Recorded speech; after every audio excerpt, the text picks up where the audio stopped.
like to give special thanks to Mary and Agnew for inviting us to give the presentation this morning. And also we give special thanks to Marion, Carol Martel and Kelly Milne for including the deaf in the regional geriatric program round by providing interpreting services. In the last 5 years, the mother deaf have been benefiting a great deal from the presentations because they relate to our work in long-term care and palliative care. Okay, now these are the list of questions. The first set of questions is what a patient would want to ask. We want to know if I were a patient, I would want to know if the staff would be able to accommodate my needs in light of my deafness, if I would be able to have my needs met, and who will take care of me. And the last set of questions are what you as healthcare professionals should ask yourselves. For instance, if the patient or a family member is deaf, how would you be able to manage? How will you determine ways to accommodate the needs of the patient or family member? And where you will be able to get information that is qualified. Like for instance, it is the rights of the deaf to have access to qualified interpreting services. There are instances whereby deaf people have access to services of fake interpreters, which is not good. I mean, that would lead to a liability on the hospital. I will quickly explain the distinction among the various. Okay,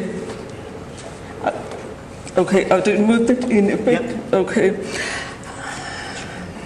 I'll try to raise my voice. Okay, I will quickly explain the various groups of people who have hearing loss in the languages that these groups use. The term hearing impaired is sometimes used to refer to people who have partial hearing loss. It is a medical or ideological term,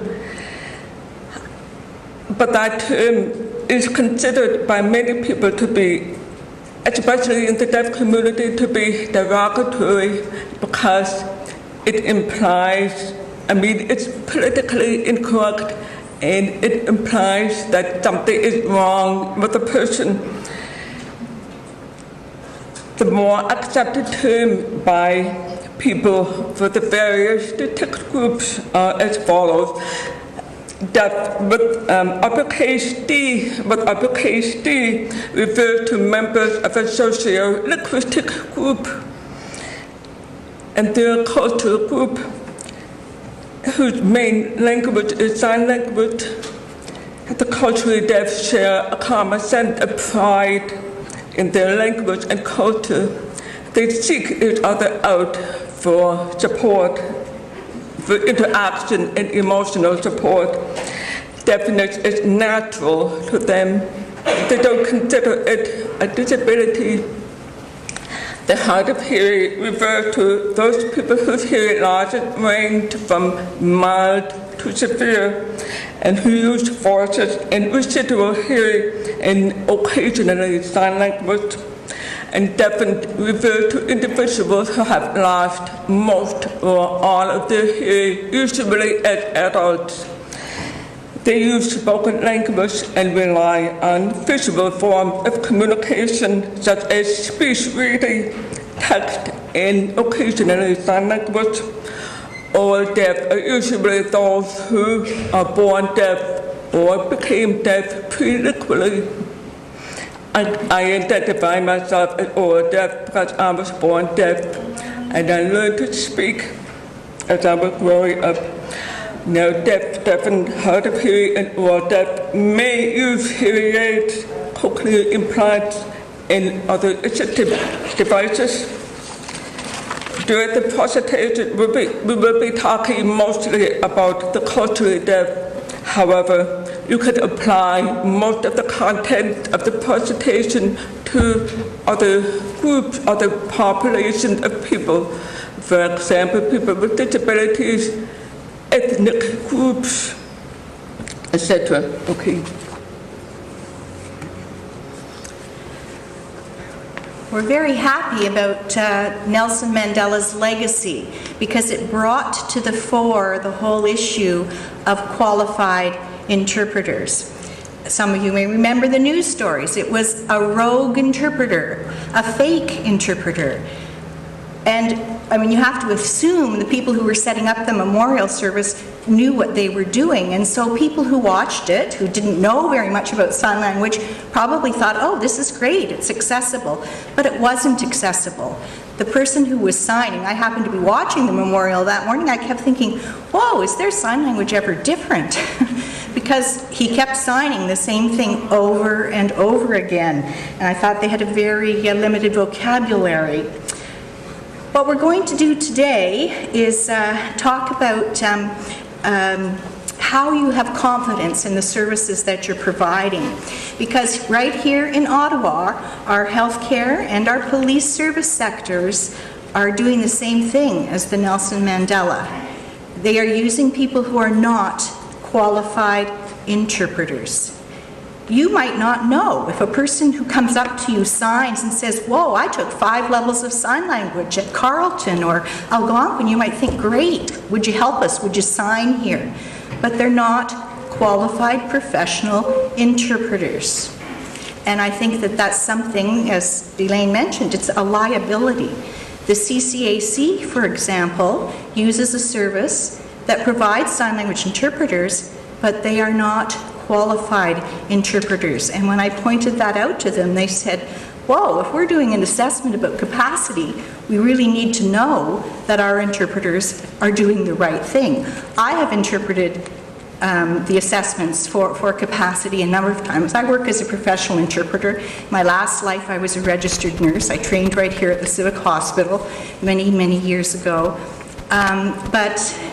You know, I know what's involved in all of that, and it takes a skilled interpreter to be able to do that assessment and make sure that the CCAC person is leaving with a clear idea of what the person is responding.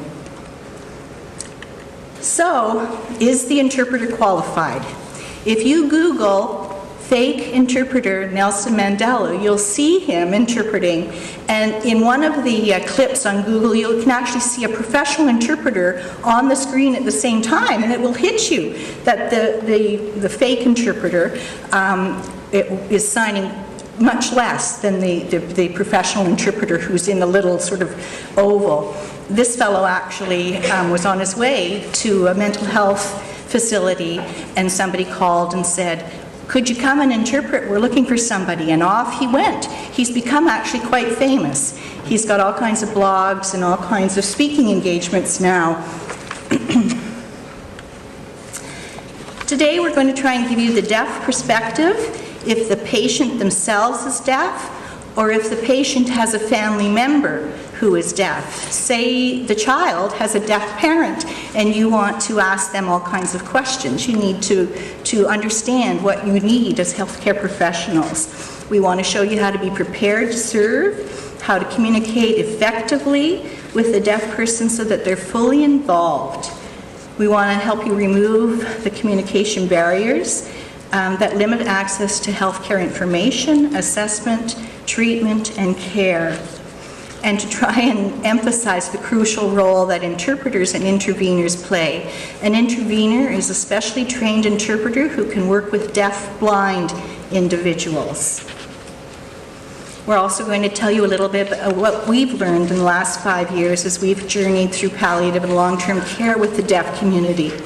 What we've learned about what's happening across North America, and to talk about our unique approach here in Ottawa, and then we'll open it for questions. and discussion.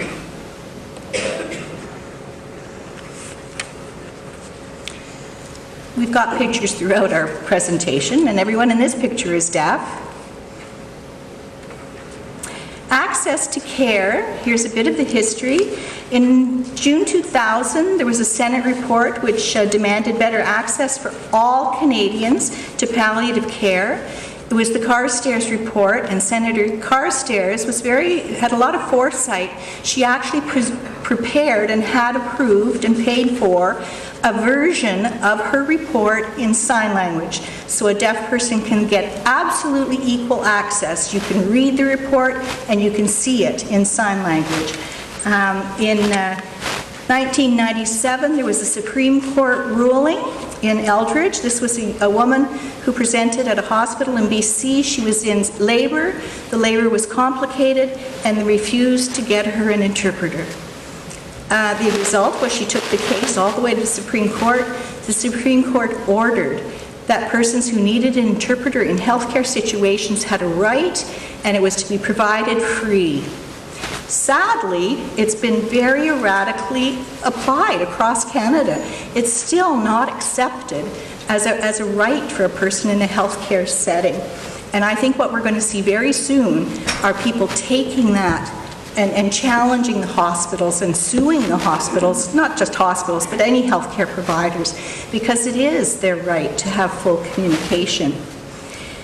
The Ontarians with Disabilities Act is probably something you've heard about more recently, because it's going to be in full effect, full force by 2015, and it basically says that for any services a deaf person wants to access, unless you can prove undue hardship, you must provide accessibility. Not just, I mean, for anybody with disability, really. There's a ramp. There are buttons that open doors. We know that. But are there interpreters? It's the same thing. It's accessibility. There are barriers for many groups, persons with disabilities, cultural groups, marginalized groups, etc. But if you have not just adding. So if you have a single mom who's deaf, who's Aboriginal, it's a multiplying factor in terms of being disadvantaged.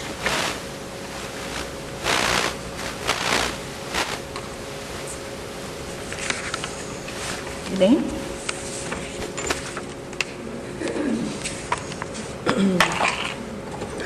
How do I go to the next slide? Okay.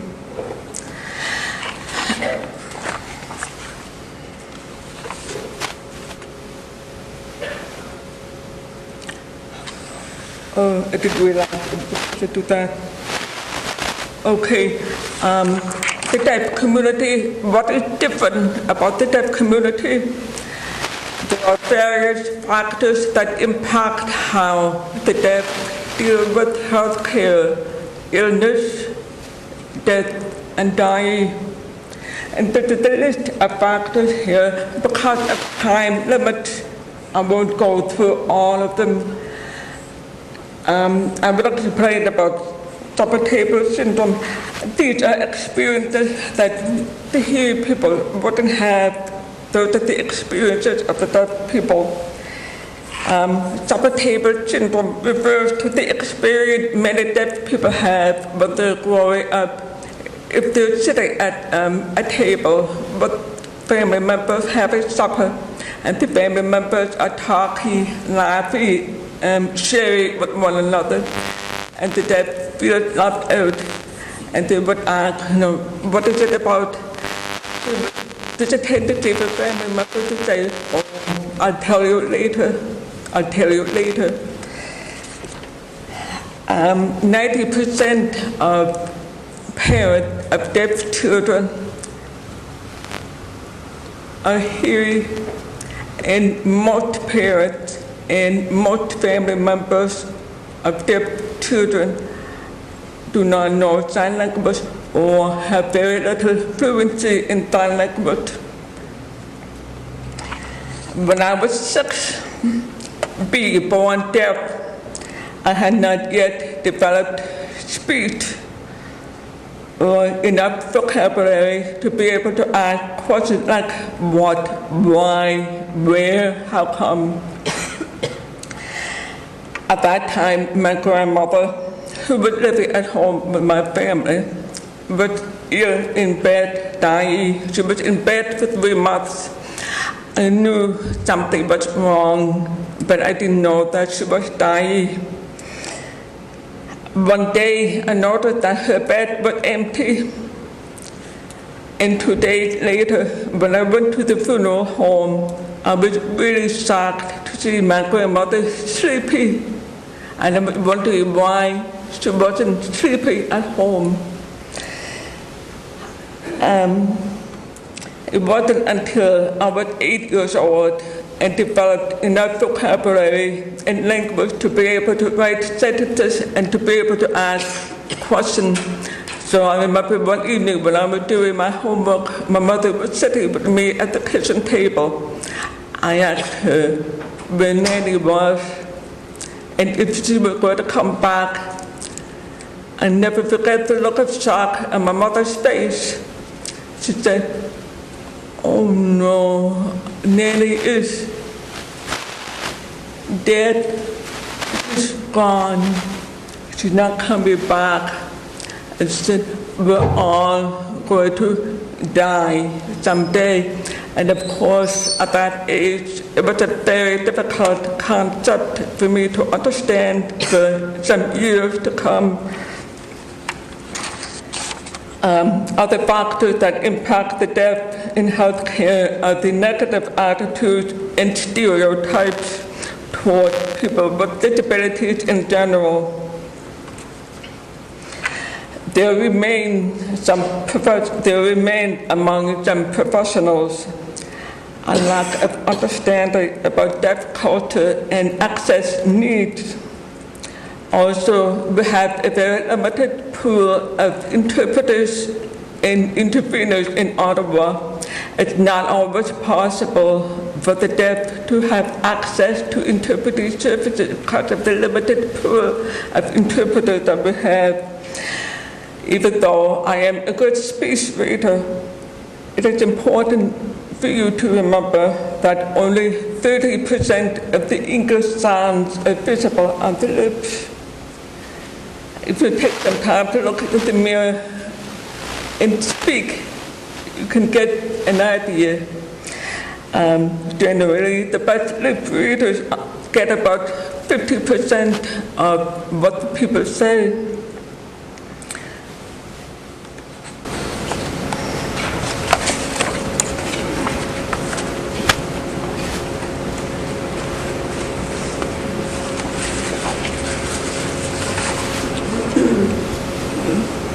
This slide speaks to the interdisciplinary team, and in the event that you come across a deaf individual or a patient, you need to be prepared.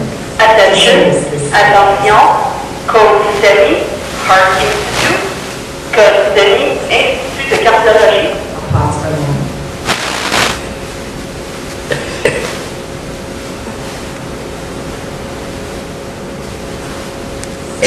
If a deaf patient comes into your hospital or into any medical setting, you need to be prepared to be able to service them. And there is an entire team that you can work with, resources that you can access. The Canadian Hearing Society, Sign Language Interpreter Agencies,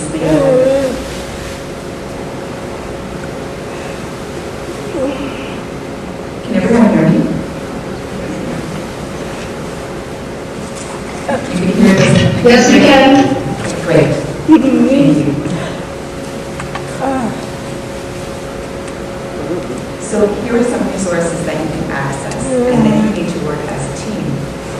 You may need a sign language interpreter, or a Canadian Hearing Society for Technical Devices, an intervener, so that you're prepared and that you are able to give the appropriate services to that patient.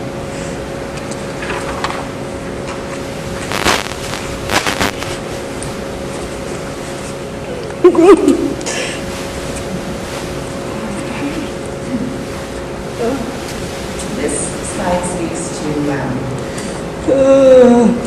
family. And for deaf individuals, their family is often other deaf individuals.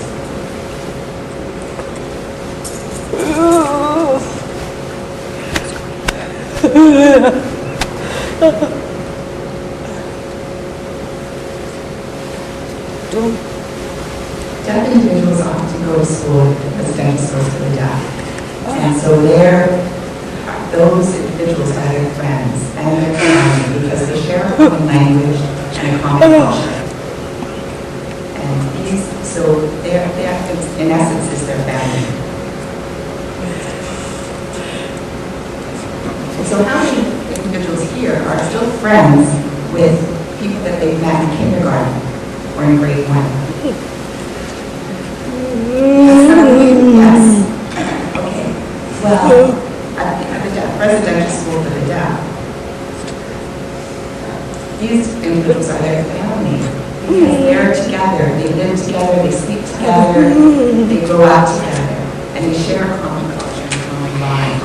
Just in this picture here, everybody here is deaf, but you can't recognize that they're deaf or deafblind, right? This disability is invisible, and these individuals here are our family. In the middle, our friend, Betty Whiting, is the first Asian to serve with the Bay Court, and this was their team. We miss her greatly.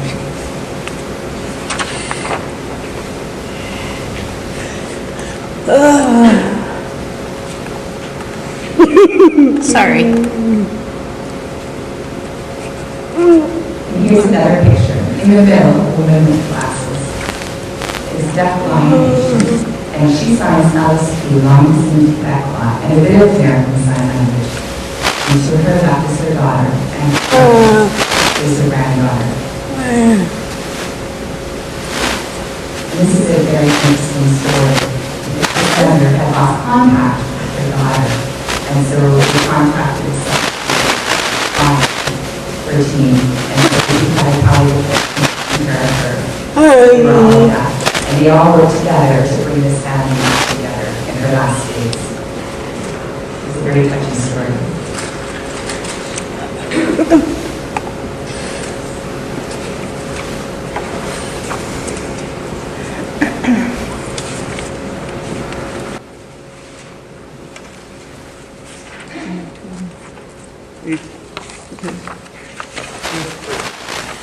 Okay, as with any population of people, communication is a very important part of care delivery. The deaf want to be able to discuss health issues in person, in private, and in comfort. And they want simple language and truth-telling. They want to know the medical information. They don't want the healthcare professional to limit because they may think that the deaf don't know enough or it may be too much information for them. We want to have access to information that we need. And the interpreters are there to facilitate communication between the deaf and the healthcare professional. Clear Civic Medicine, 9 o'clock, Regina. Interpreters are very crucial.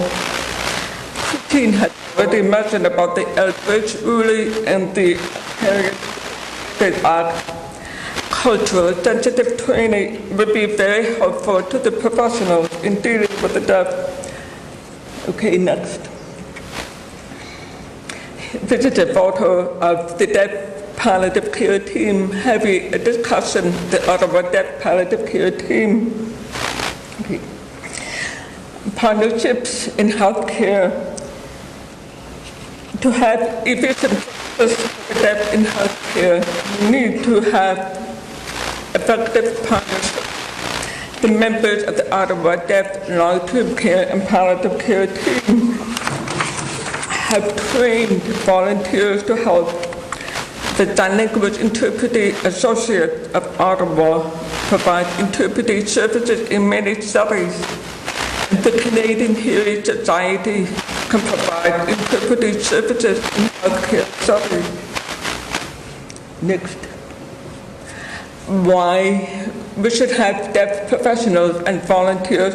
It's because we're sensitive to the social and cultural issues of the deaf. We can communicate in their language. The involvement of blood family members is variable. As Minnick explained, many deaf consider their deaf peers their family. We can help educate healthcare professionals and can serve as advocates on behalf of the patient and their families. Oh yes, this is a picture of the Ottawa Deaf Palliative Care team at Elizabeth Briere. The staff at Elizabeth Briere developed great confidence in our services for this patient.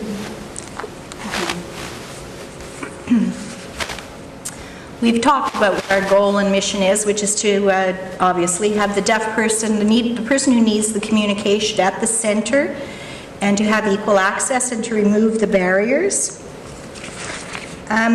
Some of the examples that I wanted to give you, I've been supporting a deaf senior, she's 87, at the Queensway Carleton, so it's not the Ottawa Hospital. Over the last 9 months, she's been hospitalized 4 times with C. difficile. They have not once provided an interpreter of their own volition. I'm there often. She's not in hospital now. She's being supported by the CCAC at home. And I can't understand why. One doctor actually came to her bedside. She lip reads incredibly well and she speaks well, but she likes to communicate through an interpreter to know all of what is being said, not just part of what is being said. One doctor actually said to her, "I'm not getting you interpreter." She would ask, she'd say, "Please call Christine, she'll come." And the doctor said, "I'm not calling an interpreter, you're reading my lips perfectly well."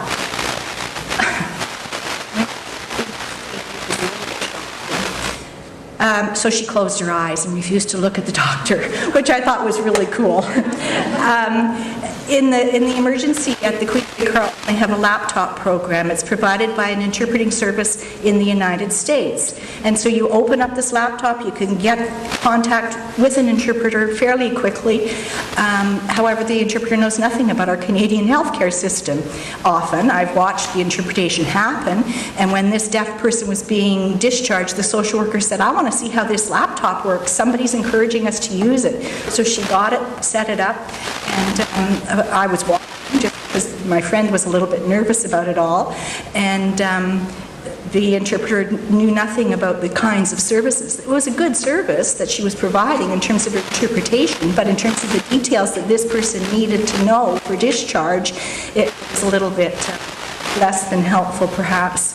And we're trying to set up the same kind of service here in Ottawa with local interpreters that would be at your fingertips with a laptop in your healthcare settings.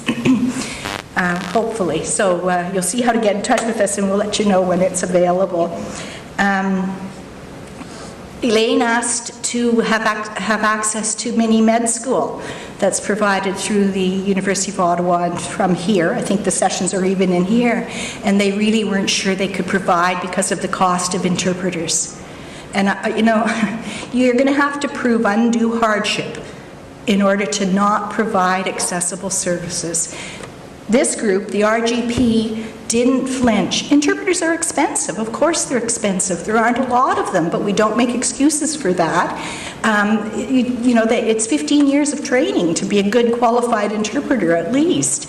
And, you know, thanks to the RGP that did not flinch at providing professional interpreting for your sessions. Now, on the flip side of that, Elaine and Susan always let Marion know if they're coming or if they're not coming, so that you don't have an interpreter here and have to pay for services that aren't being used. I mean, you know, there's a responsibility both ways, I guess. One of the analogies that, when I was talking about fake interpreters earlier, one of the analogies I often use, which really hits people in the healthcare field right between the eyes, is just imagine if you, a hearing person, showed up at the hospital and you had a brain tumor.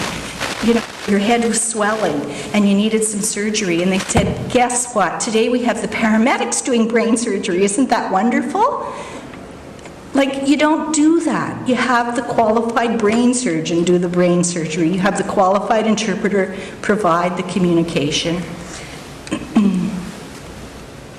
I talked earlier about some of the things that were happening, and when you're getting a copy of the PowerPoint, you can check out any of these things that are happening.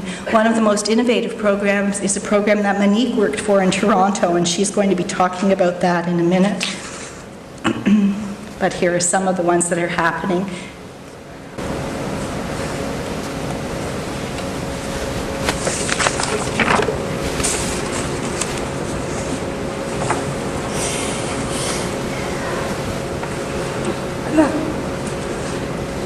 I'll just summarize my experience at the Deaf Outreach Project. There's more information outside the door on the table if you're interested. In Toronto, providing services to deaf individuals, and then they came upon a deaf client with history. There was one young gentleman with HIV, and he thought he didn't realize he had HIV at the time, and he had unprotected sex, and then realized later that he had HIV, and so he went to us, feeling that was a safe place to be to get services, and they didn't know how to provide services to them. And so then they set up this Deaf Outreach program in 1987, and they're still providing services for deaf and hard of hearing individuals. And as well as they do some public education in high schools.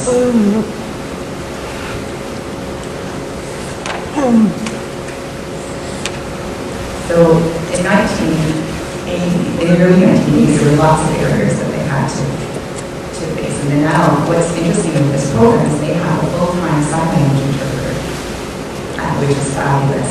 And they partnered with OAD, the Ontario Association of the Deaf, in 1987.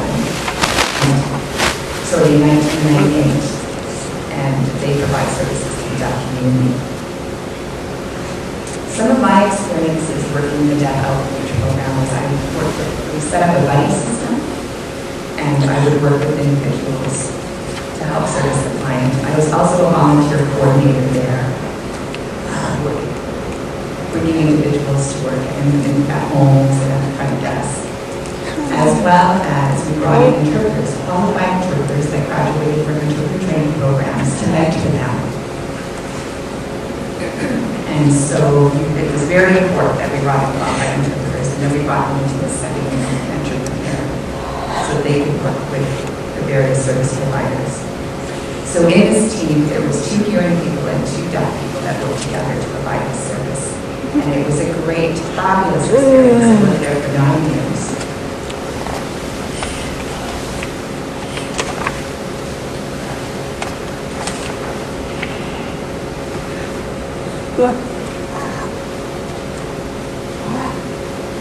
And this was a fabulous experience for the whole entire community to provide access for everyone. And we could provide cultural interpretation and give equal access to both deaf and hearing individuals. And now I have the pleasure of working on the Ottawa Deaf and Elderly Care team. I've been working in this capacity for 5 years. And this is my first time here, or actually just been involved with this group in the last year. And what's fabulous about working with deaf individuals or deaf volunteers is that we can recognize the need of deaf patients. So there's this one story I wanted to share with you where perhaps another individual wouldn't recognize this, but having the value of having a deaf child care worker there, they can recognize the signs. So there was this one time this patient was signing green, and I was trying to figure out what do you want a green apple? Do you want ginger ale? Green, and then all of a sudden she was slightly pointing. It was all, she was cold, and she needed this. She was pointing to the green blanket. And so we could help the support staff recognize the needs of deaf individuals. And then there was this other story I wanted to share with you.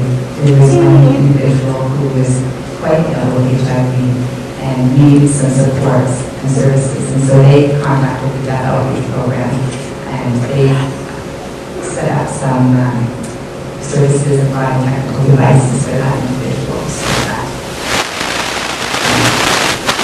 And the last experience I want to share with you was horrible. It was one deaf individual that was in the hospital, and the nurse was getting frustrated with this patient and decided to restrain this patient by tying his hands down. And he was in shock, and he was very scared, and he couldn't communicate. And so obviously this nurse was disciplined. And just to share with you what that would feel like, how would you feel if you're in this individual's shoes and the tape was taped to your mouth and you couldn't communicate? This is that's physical abuse. This individual couldn't talk to anyone, and so became very upset and scared. And so it's important to allow these individuals to communicate. They communicate through their hands and their eyes.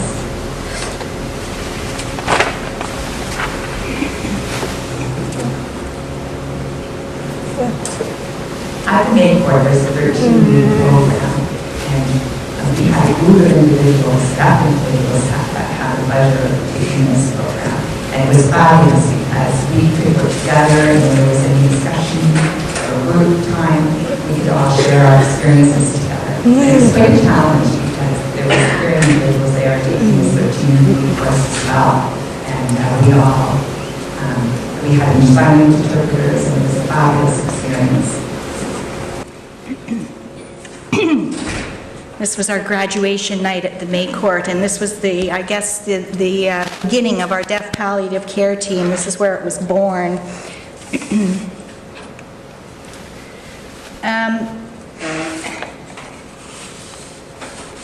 Sign language interpreters who are active members of our national organization of professionals are members of AVLIC, the Association of Visual Language Interpreters of Canada, and we follow a code of ethics like most professionals. A few years ago, the Canadian Blood Services were refusing to let deaf people donate blood. The reason is because you have to fill out a questionnaire which is confidential and cannot be done through an interpreter. It cannot be third-person information, basically. Well, it wasn't third-person information if it was coming through an interpreter. The nurse is standing there who wants to ask you the questions, and the person would want to answer the questions in sign language, and would want to see these questions in sign language, but they couldn't get through it. The legal services at the Canadian Blood Services said, well, there's just no way. We can't have a third person involved. Now, happened to be the head person over there of legal services is a friend of mine and used to be on a board of directors that I was on. He's a lawyer, and he said, Christine, can you come and give us some advice? So I went off and met with them, and I said, well, yeah, sure I can. Clearly, use a qualified interpreter and ask that they be members of AVLIC, the Association of Visual Language Interpreters of Canada, because you then could say the interpreter is following this code of ethics. The code of ethics guarantees confidentiality of information shared by a qualified interpreter. The lawyer who was sitting there said, well, that's exactly the answer we want, because we don't want a third person there because of the sharing of such critical information.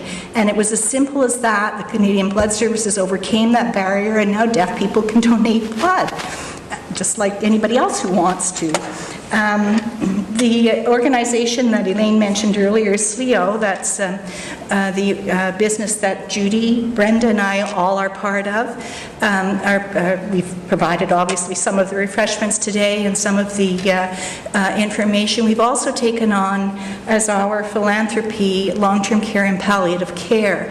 And over the 5 years, we've probably given $25,000 worth of free interpreting services. The services are free to the organizations, the long-term care and palliative care, but the interpreters are paid. And so we have been able to set up a partnership with the Glebe Center. As of 2 months ago, after 5 years of work, we now have a whole floor at Glebe Center which is dedicated to deaf, culturally deaf people who use sign language as their main means of communication.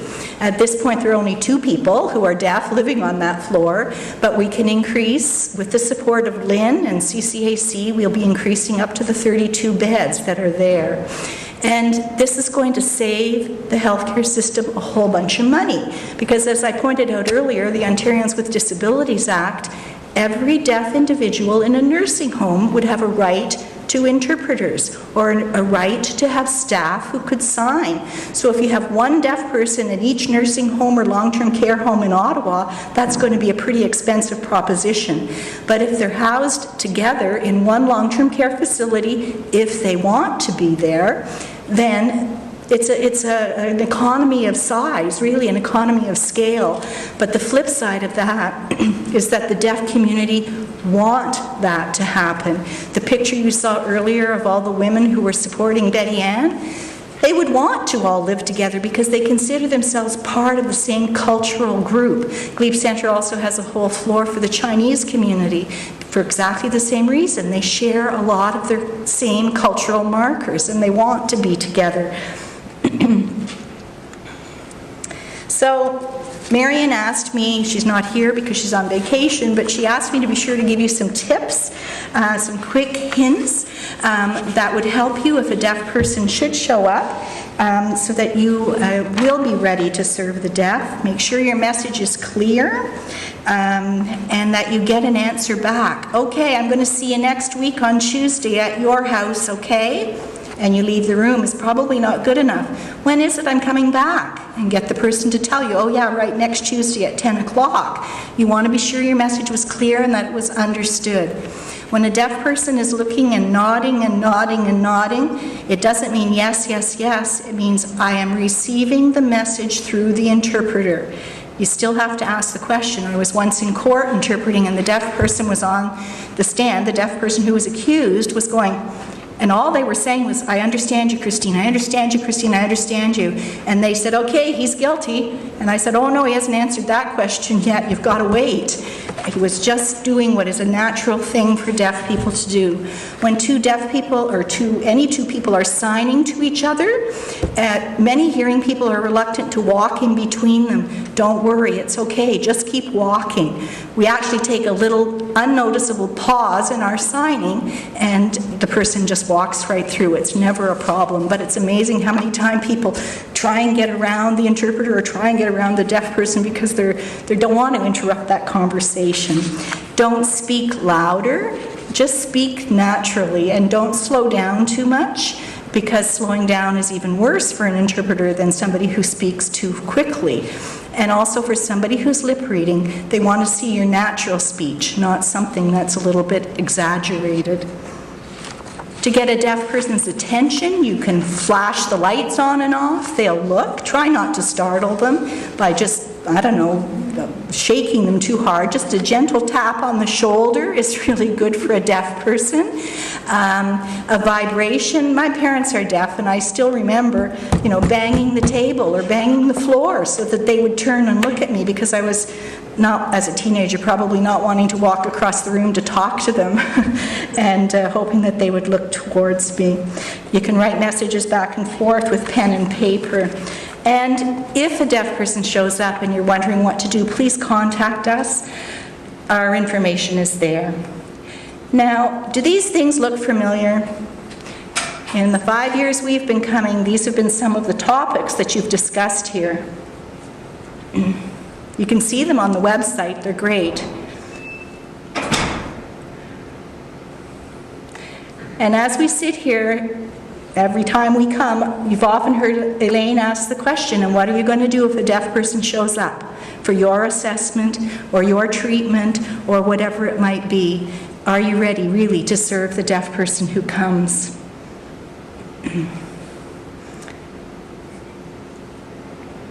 I'm just going to skip to the end to show you something before we get back to here. If you click on this website, now I'm supposed to be able to do it here, but I don't see it. Well, I'm going to click on it. Oh, Mike, do you remember how there? It's not at the bottom of the screen.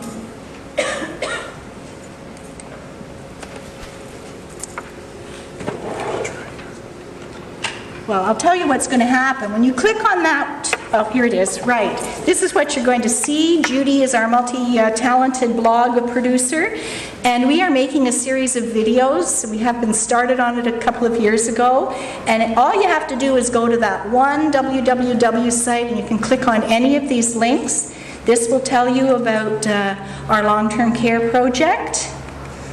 This is Monique showing you 10 practical signs and communication tips. This is a video we produced with Algonquin College Medical Services and the University of Ottawa Medical School, communicating with deaf patients, and it's about 25 minutes long, and it's great.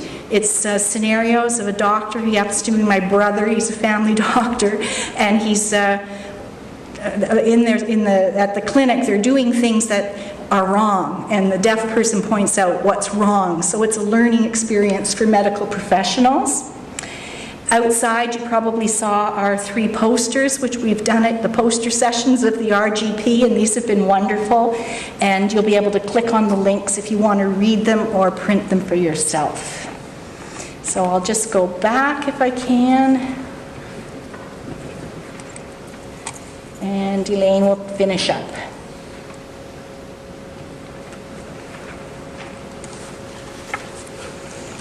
Because it's now 10 to 9, I will just very quickly do a wrap-up.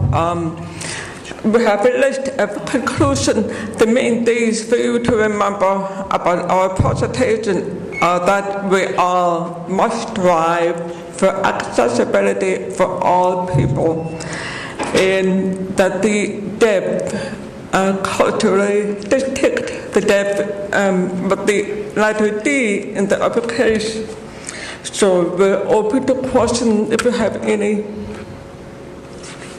Oh yes, the last picture, one more thing, the last photo. The next one.